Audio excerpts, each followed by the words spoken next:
সকালবেলার দিকে এত কুয়াশা পড়েছে, মানে নাক, চোখ সব জ্বালা করা শুরু হয়ে গেছে। তারপরে কি কোনো ঘুরতে যাচ্ছিলাম, চারিদিকে শুধু কুয়াশায় কুয়াশা, কিছুই দেখা যায় না। মানে এত কুয়াশা পড়েছে। ভাই ওই সাইডে দাঁড়িয়ে বাথরুম করছিল, ক্যামেরা করছিলাম বলে ও ঘুরে গেল। তাও কিভাবে এত ঠান্ডা লাগছিল, সে মানে কাঁপাকাঁপি শুরু হয়ে গেছে ভোরবেলার দিকে। তারপর ওখান থেকে গাড়িটা চালু করলাম। গাড়ি থেকে দেখো যাচ্ছি, কিন্তু এত কুয়াশা, সামনে কোনো গাড়ি সেরকম একটা বোঝা যায় না। ক্যামেরায় যতটা বোঝা যায় কিন্তু সামনে ততটা বোঝা যায় না। তখন গাড়িটার স্পিড ছিল কম হলেও 40-35 স্পিড। কিন্তু আমার এত স্পিডে চালানো উচিত ছিল না। কারণ এই রোডে খুব অ্যাক্সিডেন্ট হয়। প্রচণ্ড অ্যাক্সিডেন্ট হয়। যেহেতু এত কুয়াশা পড়েছে তার জন্য প্রচুর অ্যাক্সিডেন্ট হয়। আর এমনিতে আমি সবাইকে, বন্ধুদের সবাইকে বলছি, যদি কোথাও তোমরা লং ড্রাইভে যাও অন্তত গাড়িটা একটু সাবধানে চালাবে। আর ভোরবেলার দিকে বেরোবেন না। কেন ভোরবেলার দিকে বেরোলে রোডে খুব কুয়াশা পড়ে, গাড়ি চালানো যায় না। ভীষণ অসুবিধা হয়। আর কারণ আপনি যতই জ্যাকেট পরুন না কেন, পরুন বা না পরুন, যখন আপনি দাঁড়াবেন না তখন আপনার সারা শরীর পুরো কাঁপিয়ে নিয়ে আসবে। আর ওদিনকার তো আমি পুরো ভিজেই গেছিলাম। মানে এত কুয়াশা কিন্তু ভালোই পড়েছিল। মজা লাগছিল, এই কারণে কি, লং রুট চলে একটা মজা।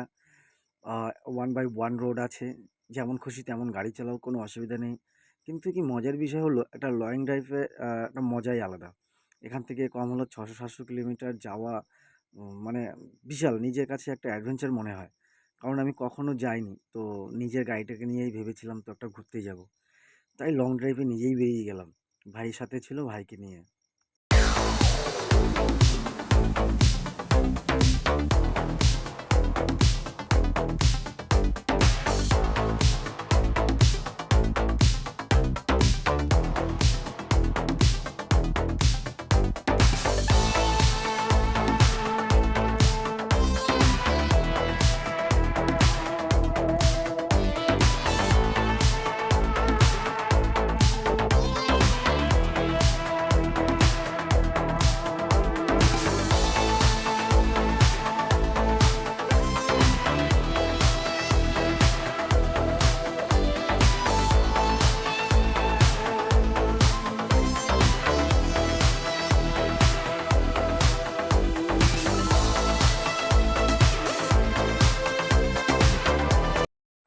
যত যাচ্ছি ততই মনে হয় রাস্তা হচ্ছে না। রাস্তা পারই হচ্ছে না।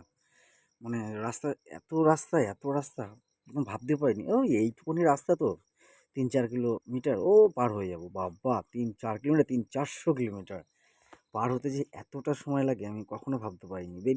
রাত্রে থেকে বেরিয়েছিলাম, তাও ধরো 2:30 নাগাদ বাড়ি থেকেই বেরিয়েছিলাম, যে যাই একটু তাড়াতাড়ি গেলে একটু রেস্ট পাবো। তো সেইভাবেই তাড়াহুড়ো করে বেরিয়েছিলাম। কিন্তু রাস্তায় যখন উঠেছি তো রাস্তায় শেষ হয় না। কথা আছে না, এই পথ যদি না শেষ হয় তবে একলা চলো রে।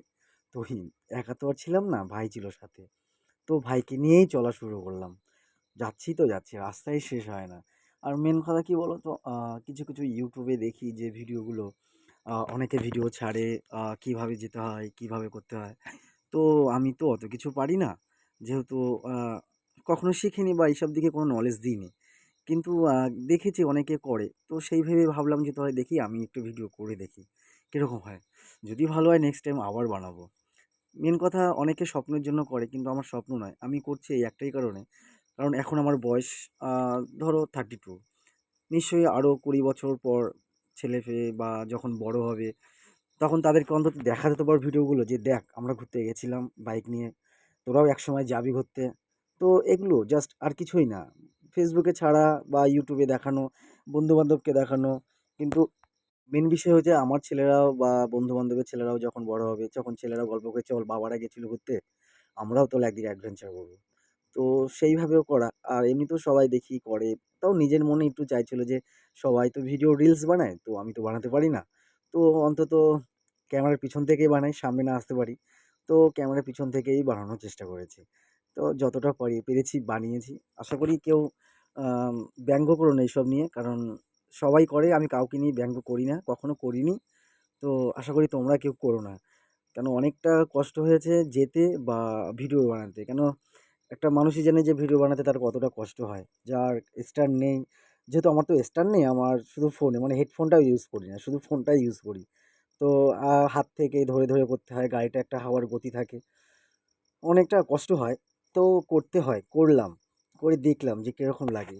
আর সবথেকে বড় কথা হলো রাস্তা। চেন্নাই এক্সপ্রেস রাস্তা এটা, এই রাস্তা থেকে আপনি সোজা চেন্নাই যেতে পারবেন। মানে এত দারুণ রাস্তা আর এতটা ভালো করেছে। মানে কতগুলো যে ফ্লাইওভার ক্রস করেছি তা না বলার মতন। আর মেন কথা হলো ফার্স্ট টাইম এই রোডে উঠছি তো, কিছু, কিছু রোডে সিস্টেম আছে। সেই সিস্টেমটা যখন তুমি না বুঝবে তখন তুমি ঠিক উল্টো দিকে চলে যাবে। তো সেরকমই একবার ফক করে পড়ে গেছিলাম। এই যেরকম দেখুন বাঁদিকে যে রাস্তাটা আছে, তো মনে হচ্ছে কি বাঁদিক থেকে যেতে পারবো।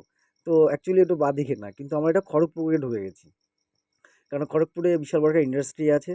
তো কখনো তো আমি চোখে পড়েনি, কেন আমাদের ওয়েস্ট বেঙ্গলে অনেক ইন্ডাস্ট্রি বন্ধ হয়ে গেছে, শিল্প নেই বলতে গেলে। তো খড়গপুরেই একটা শিল্প দেখেছি, অন্তত আমার লাইফে একটা শিল্প দেখেছি বাইরে গিয়ে। এমনি ঝাড়খণ্ড, হরিয়ানা, বিহার, গুজরাটে দেখেছি, কিন্তু ওয়েস্ট বেঙ্গলে আমি কখনো আমার চোখে পড়েনি। তো যাওয়ার সময় আমার খড়গপুরেই চোখে পড়লো, বা ডান দিকে আমার ইন্ডাস্ট্রিটা। তো ভালোই অনেক বড় প্লান্ট আছে, প্লাস অনেক বড়, অনেক বড় না, আমি অতটা গুনিনি, কিন্তু অনেক বড় প্লান্ট, কিন্তু খুব ভালো প্লান্ট করেছে, সুন্দর প্লান্ট। মানে দেখলাম তো প্রচুর শ্রমিকরা কাজ করে ওখানটায়। ভাবছিলাম যদি ওখানে একটু কাজ বাজ পেতাম তাহলে আমিও করতাম। তো মজার ছিল না, এরকম করতে করতে যাচ্ছিলাম, ভালো লাগছিল। এই করে দিনটা কাটাতে হবে, কিছু করার নেই। চলো, তোমরা সবাই ভালো থাকো, আমাদের জার্নিংটা দেখো, ফলো করো, শেয়ার করো।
আর সবাইকে একটাই কথা বলবো, আমার ভিডিওটাকে নিয়ে কেউ কখনো ব্যঙ্গ করো না। আর রাস্তাঘাটে যদি কখনোই দেখা হয় বা চোখে চোখ পড়ে কখনো দেখে ব্যঙ্গ করার চেষ্টা করো না। কারণ সবাই ভিডিও বানায়, তাই আমি বানানোর একটু চেষ্টা করেছি, তাই বানাচ্ছি। আর মেন কথা, সামনে একটা দেখেছিলাম একটা ছেলে শহীদ হয়েছে, একটা আর্মি ছিল দেশের, শহীদ হয়েছে। তো ঘুরে ওকে দেখলাম, নিজেকে খুব খারাপ লাগলো। তারপরে দেখলাম এদিকে তোমার বালুরঘাটে, অ্যাকচুয়ালি বালুরঘাট নয় এটা, বালির নদী হয়, তো আমি মুখ থেকে বালুরঘাট বলে ফেললাম। তো এখান থেকেই বালি তুলে ভালোই সবাই নিয়ে যাচ্ছিলাম। যায়। তো তাকিয়ে দেখি ভালো দুধারেই লাগলো দেখি দেখে এদিকে যে বালি এখান ওদিকে থেকে বালি। বালি মনে তুলে মনে ভাইকে ভেবেছিলাম এখান ভাবছিলাম থেকে যে ভাই, বালি একবার নিয়ে বাড়ি যাবো, যাওয়ার ভাইকে সময় এখান বলেছিলাম। থেকে ১-২ লরি ভাই বালি বললো নিয়ে হ্যাঁ যাবো। নিয়ে যাবো, একটা নিয়ে গিয়ে প্লাস্টিকে করে নিয়ে ঘরটা বাড়িতে রেখে দেবো, বাইরেটা প্লাস্টার করতে পরে হবে, ওটা ওপরে দিয়ে ছাদ ছাদটা দিয়ে দিতে দেবো। হবে। আমি বললাম এখান ঠিক থেকে আছে নিয়ে তাই যাবো। হোক। ভাই আমার তো সঙ্গে আমরা বলল, "দেখ সেইভাবে দাদা, পলিথিন কেনার আমরা তো জন্য ওয়েস্ট আমরা বেঙ্গলে ওয়েস্ট থাকি। বেঙ্গল তো ভারত, এখান থেকে মানে যদি আমরা বালি ওয়েস্ট বেঙ্গল সরকারকে বস্তায় করে বলেছিলাম নিয়ে যে যাই আমাদের তাহলে কিছু এটা কেমন প্লাস্টিক লাগে এনে না? দেবেন। তো তো আমরা একটা 4 আমাদের চাকা দেওয়ার একটা ভাড়া করব।" তো চিন্তাভাবনা আমি বললাম নিয়েছে, যে 4 দেখি চাকা কবে ভাড়া দেয়। করার দরকার তো নেই। যখন সেই আসবো তো তখন বালি দিয়েই ভেবেছিলাম তো নিয়ে বালি আসবো। বাড়ে। কেন তো নদীতে আমি বালি বললাম এত থাক আর বালি দিতে তুলেছি হবে না, তারপরেও আমরা আর বালি শেষ বালি হয় না। লাগবে না। তো আমরা আমরাও মাটি দিয়ে গাড়িতে ছাদ করে তৈরি কিছুটা করে বালি নেবো। নিয়ে যাবো। তো নিয়ে আমরা গিয়ে আমরা ওয়েস্ট বাড়িতে বেঙ্গল রেখে দেবো, বর্ডার দেখবি বালি ক্রস করলাম, অটোমেটিক শেষ করে হয়ে যাবে। আমরা এই উড়িষ্যার তো এই ভিতরে গল্প ঢুকে করতে গেছি। করতেই পার হয়ে আমরা গেলাম এখন টিক টিক টিক টিক আমাদের করতে ওয়েস্ট করতে বেঙ্গল একদম বর্ডার পার হয়ে ঠিক গেলাম। গন্তব্য উড়িষ্যার স্টেশনে ভিতরে আমরা পৌঁছে ঢুকে যাবো। গেছি। আশা তো আমরা করি সবাই উড়িষ্যার ভিতর ভালো থেকে যাচ্ছিলাম। থাকবেন, কিন্তু এখানে সুস্থ একটা বিষয় থাকবেন হলো, ও আমাদের এখানে ভিডিওটা অলিগলি দেখবেন। বলো যাই যদি বলো, ভালো লাগে লাইক রাস্তাঘাটগুলো করবেন, আর যদি এত ভালো না লাগে সুন্দর, ডিলিট করে কোনো দেবেন। একটা কারণ রাস্তাঘাটে এখানকার খারাপ পাবে না। মানে রাস্তাঘাটগুলো উফ, এত সুন্দর অসাধারণ। রাস্তাঘাট। আর দুধারটায় অসাধারণ এত থেকে সুন্দর সব ঢাল থেকে করা সুন্দর হলো আছে, মানে পুরো ফাঁকা কোনোভাবেই কোনো রাস্তা। মানুষ যদি একটা জঙ্গল, হঠাৎ চাষ করে ক্ষেত কোনো মানুষ মানে যদি এই একটা রাস্তায় যায় যে এত দারুণ গম্ভীর মজা। হয় বা এই সামনে মজা আশা গাড্ডা আছে করি কিনা, জল কোনো চালাবো প্রাইভেট কিনা, গাড়িতে এরকম বা কোনো কোনো বাসে এই ভয় নেই। মজাটা পাওয়া কারণ যায় না। উড়িষ্যাতে আমি যে একটা মজাটা জিনিসই আমি দেখেছি, এখানে পেয়েছি। রাস্তাঘাট, আশা করি আপনারা যদি জল, কখনো চেষ্টা ঘরবাড়ি করেন তো আপনারাও সব এই দিক থেকেই ভালো। আনন্দ উপভোগটা শুধু করতে এখানে একটা পারবেন। জিনিস কি, এখানকার মানুষদের সাথে কথা বললে একটু ভেবেচিন্তে কথা বলতে হবে। সবাই ভালো। এখানকার সরকারও ভালো। এটা আমাদের ওয়েস্ট বেঙ্গল না। কারণ ওয়েস্ট বেঙ্গলে একটা ভালো রাস্তা দেখবেন হার্ডলি ১ বছর যায় না, তার মধ্যেই খারাপ হয়ে যায়। আর এখানে রাস্তাঘাট এত সুন্দর, এত পয় পরিষ্কার, মানে না বলার মতন। আপনি একটা গাড়ি চালাবেন, মনে হবে না আমি রাস্তায় গাড়ি চালাচ্ছি।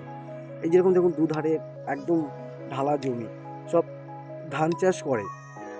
মাঝখান থেকে একটা রাস্তা চলে গেছে। এত সুন্দর রাস্তা আপনি না দেখলে বুঝতে পারবেন না। কারণ প্রকৃতির সুন্দরটা এক গাড়িতে যে চালায় আর বাসে পিছনে বসে সেই বুঝতে পারে যে প্রকৃতির সৌন্দর্যটা কতটা ভালো।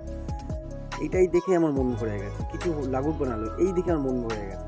আর সবথেকে আরও বেশি মন ভরে গেছে, এই রাস্তাগুলো আমরা চিনি না, কখনো আসিনি। তো এই রাস্তাগুলো আমরা যেভাবে গাড়ি চালিয়েছি তাতে আমাদের গাড়ির ক্ষতি হওয়া দরকার ছিল। কারণ রাস্তায় কোথায় কী গাড্ডা আছে কি না আছে বোঝা যায় না। কিন্তু এদিকে রাস্তায় কোনো একটা গাড্ডা পেলাম না, কোনো একটা উঁচু নিচু রাস্তা পেলাম না, যা পেলাম একই লেভেল পেলাম। খারাপটা